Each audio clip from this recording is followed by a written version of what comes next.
January 5th, 1996, 4:30 a.m. Gaza City sleeps under a blanket of darkness. In a modest apartment, a phone rings. The man who answers it has 10 seconds to live. His name is Yahya Ayyash. He is 29 years old. The Israelis call him the engineer. Hamas calls him a hero. Israeli mothers whisper his name like a curse. Security officials lose sleep over it. He is the most wanted man in the Middle East. This is the story of how Israel's Mossad turned a simple cell phone into a weapon of war. It's a story of innovation and obsession, of family and betrayal. And in telling this story, we'll discover how a single operation opened a new chapter in shadow warfare, a chapter we're still living through today. At 4:31 a.m., the phone explodes. 50 grams of military-grade RDX explosive hidden in the battery compartment detonates with surgical precision. Yahya Ayyash dies instantly. His father, Kamal, sleeping in the next room, is thrown from his bed but survives. The walls remain standing. The windows don't shatter. It's a masterpiece of controlled destruction. Within hours, the news spreads like wildfire. In Tel Aviv and Jerusalem, there are quiet celebrations in government offices. In Gaza and across Palestinian territories, there is shock, grief, and rage that will soon demand blood payment.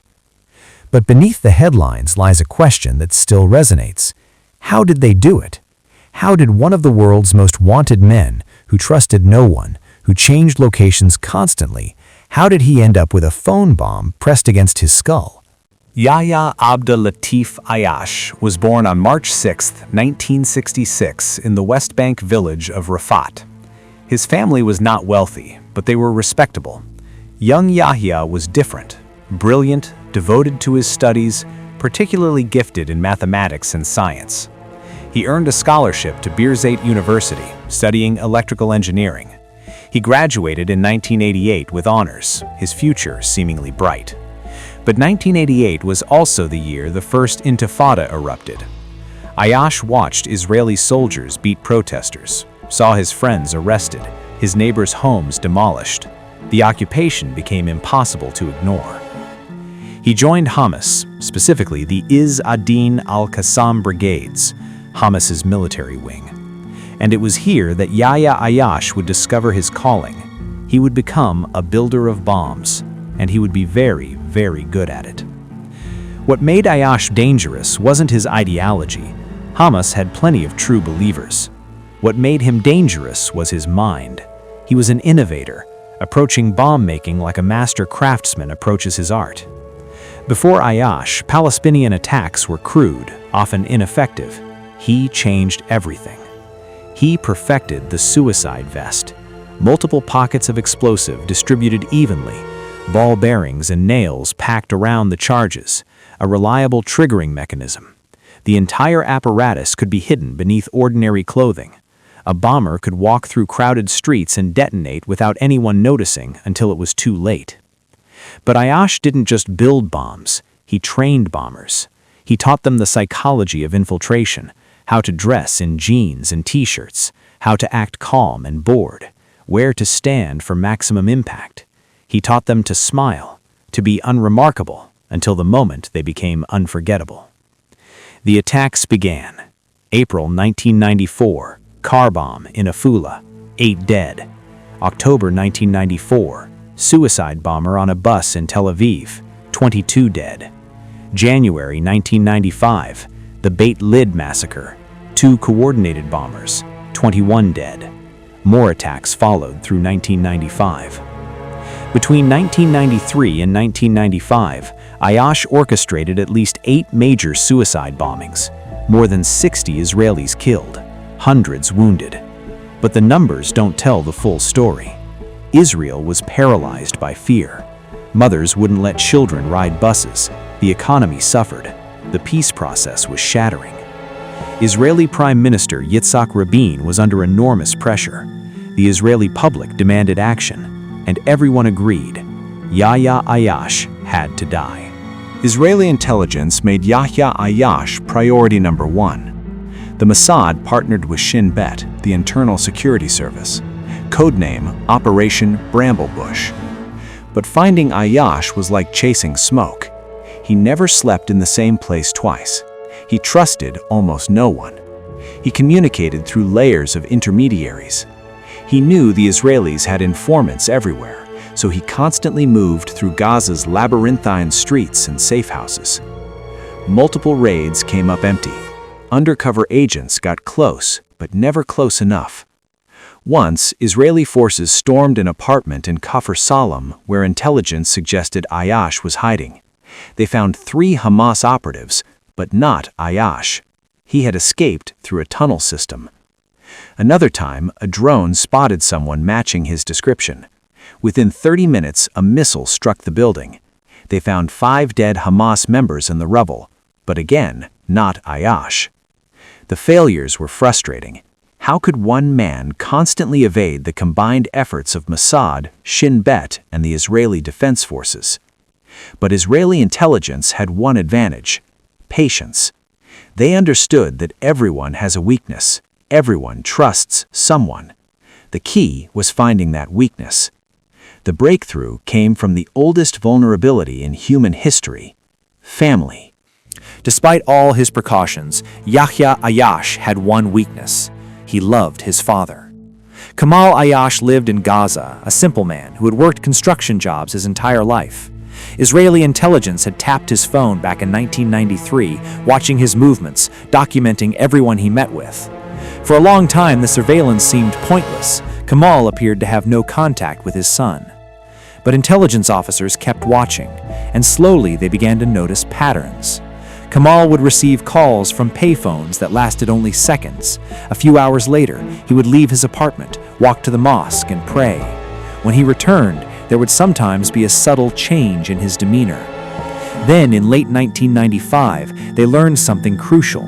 Yahya occasionally used his father's landline to communicate with Hamas operatives. Not often, but regularly enough to establish a pattern. This was the vulnerability they'd been waiting for. Israeli intelligence debated options. They could raid the apartment, but Yahya might escape again. They could booby-trap the landline, but he might be suspicious of new equipment. And then, someone had a different idea, a better idea. What if they gave Kamal Ayyash a gift? What if they gave him a cell phone?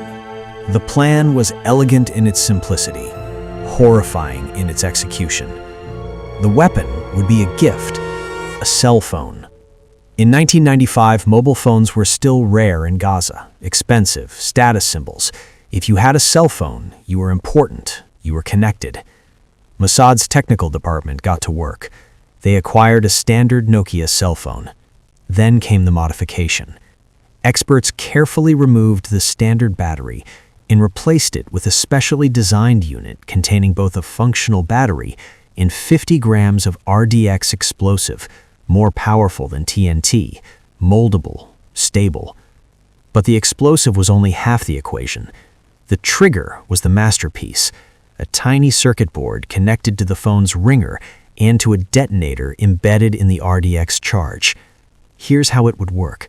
The phone would function normally for any standard call, but when a call came in from one specific pre-programmed number, the circuit board would intercept the signal and send an electrical pulse to the detonator. No answer button needed, just ring and explosion. The device was tested extensively. Mossad technicians used ballistic gel heads to simulate human tissue, ensuring the blast would be lethal but wouldn't cause excessive collateral damage. They wanted Yahya Ayyash dead, but not his father or innocent neighbors. The tests were successful. The phone looked normal, felt normal, functioned normally, until the moment it became a weapon. Even if Yahya opened the battery compartment, he would see what appeared to be a standard battery. Now came the hard part, getting it into his hands. Israeli intelligence had been cultivating assets inside Gaza for decades. Palestinians who, for various reasons, worked with Israeli intelligence. Some for money, some for protection, some because they had no choice after being arrested. For this operation, they found someone perfect. The identity remains classified to this day. What we know, the collaborator was within Hamas's support network, trusted enough to have occasional contact with Hamas leadership, but not so high level that their movements would be constantly scrutinized. The collaborators' mission was simple: deliver the phone to Kamal Ayyash with a cover story that would explain the gift. The story was carefully constructed. The cell phone was a gift from Hamas supporters to help the family communicate more safely. Everyone knew landlines were tapped. A cell phone offered more security. It was a gesture of respect for the father of the engineer, passed through trusted networks. In late December 1995, the collaborator made their way to Kamal's apartment. The exchange was brief. "This is for you, from friends, for secure communications." Kamal accepted with gratitude. A cell phone, a valuable gift. The collaborator showed him the basics, then left. The phone sat in Kamal's apartment, waiting. For weeks, Israeli intelligence monitored Kamal's landline, watched for any sign that Yahya might visit. The waiting was agonizing. What if Yahya never came? What if he was suspicious? In the first week of January 1996, signals intelligence picked up increased activity among Hamas operatives in Gaza. Messages passed through the network, money moved. It had the feel of preparation. Then, on January 4th, they got confirmation. An intercepted communication suggested Yahya Ayyash was in Gaza City, near his father's apartment. Multiple sources corroborated this. A surveillance drone captured thermal imagery of unusual movements. Israeli intelligence went on high alert. The phone was in position. The target was in proximity. They just needed confirmation that Yahya was in his father's apartment. The evening of January 4th passed slowly. Around 11 p.m., Kamal spoke on his landline in the careful way people speak when conveying something without saying it directly. "It's good to have family nearby. It's been too long." More hours passed. At 3:45 a.m. on January 5th, they received final confirmation. Yahya Ayyash was in his father's apartment. He was awake, and critically, he was alone with his father. The order was given: prepare to execute. In a secure facility in Israel, an intelligence officer sat at a terminal, his finger hovering over a button. Around him, other officers monitored screens, signals intelligence, thermal imaging, communications intercepts. At 4:28 a.m., after final confirmations, the trigger operator initiated the call. The call traveled through networks, routing through cell towers to the phone in Kamal's apartment. At 4:30 a.m., the phone rang. Yahya Ayyash was awake, perhaps planning his next attack, perhaps praying. We'll never know, because when the phone rang, he reached for it. The phone felt ordinary, the familiar weight of a Nokia mobile, nothing unusual. He brought it to his ear. The circuit board detected the incoming call. In less than a nanosecond, current flowed to the detonator. The RDX ignited. 50 grams of explosive detonated at 7,000 meters per second. The blast was devastating and instantaneous. Yahya Ayyash's skull shattered. His brain was destroyed. Death was immediate, no time to register pain. The blast was contained. Walls remained standing. Windows didn't shatter. In the next room, Kamal was thrown from his bed. Disoriented and terrified, he stumbled toward where his son had been. What he found would haunt him forever. Blood and matter covered the walls. The cell phone lay in pieces. Kamal began screaming. Within minutes, neighbors filled the apartment. Someone noticed the phone remnants, and slowly, horribly, they understood. The Israelis had killed the engineer with a phone bomb. By 5 a.m., the news was spreading through Gaza. By 6 a.m., Palestinian radio interrupted programming. By 7 a.m., Israeli news channels were reporting it with barely concealed satisfaction. Hamas leadership issued immediate statements. Sheikh Ahmed Yassin vowed revenge. The Zionist entity will pay a heavy price. The blood of Yahya Ayyash will not be in vain. In Israel, there were quiet celebrations in government offices. Security chiefs received congratulations. On Israeli streets, there was relief. The engineer was dead, but also anticipation. Everyone knew Hamas would retaliate. In Gaza, tens of thousands poured into the streets for Ayyash's funeral. It was one of the largest gatherings in Gaza's history. Hamas flags flew everywhere. Photographs of Ayyash were held aloft. The crowds chanted, "Allahu Akbar, revenge, revenge." Sheikh Yassin gave the eulogy. Yahya Ayyash has joined the martyrs in paradise. He gave his life fighting the occupation, and his death will not go unanswered. Israeli intelligence picked up the chatter immediately. Increased communications, money moving, safe houses activating, all signs of impending attacks. The revenge came on February 25, 1996. A suicide bomber detonated on a Jerusalem bus during rush hour. 26 dead, 50 wounded. The bomber had used Ayyash's signature design, explosive vest packed with nails and ball bearings. 1 hour later, a second bomber struck in Ashkelon. 1 dead, 31 wounded. The coordination was deliberate, Hamas demonstrating they could strike anywhere. March 3rd, suicide bomber outside Dizengoff Center in Tel Aviv. 13 dead. March 4th, another bomber in Jerusalem. 15 dead, including children. In 8 days, 4 major bombings. 58 Israelis dead, more than 200 wounded. Hamas's message was clear. You killed the engineer, but his legacy lives on. The Israeli public was traumatized. The peace process seemed impossible. How could Israel make peace when Hamas could strike at will? Conversely, how could Palestinians make peace when Israel assassinated their leaders? The political impact was devastating. Shimon Peres, who had championed the Oslo peace process, lost the May 1996 election to Benjamin Netanyahu, a hardliner who opposed the peace process. The margin was less than 1%. Many believe the revenge attacks following Ayyash's assassination were the decisive factor. Israel had eliminated their most dangerous enemy, but the strategic consequences were catastrophic. The revenge attacks killed more Israelis than Ayyash probably could have if he'd lived, and the political fallout destroyed the peace process. The assassination of Yahya Ayyash marked a turning point in modern warfare. It proved intelligence agencies could weaponize everyday technology, could reach anyone anywhere with precision and deniability. The operation became a case study, taught in intelligence academies worldwide. Israel refined the technique. In 2006, killing a Hezbollah commander with explosives hidden in his car headrest. In 2010, assassinating a Hamas leader in Dubai using a hit team coordinated through encrypted phones. But the technique spread beyond Israel. In 2020, Iranian nuclear scientist Mohsen Fakhrizadeh was killed by a remote-controlled machine gun. The cell phone bomb that killed Ayyash was the ancestor of all these operations. Today, Yahya Ayyash is remembered differently depending on where you stand. To Palestinians, he's a martyr, a hero who fought occupation. Streets and schools bear his name. To Israelis, he remains the engineer, a terrorist who brought death to buses and cafes. Both narratives contain truth. Both contain tragedy.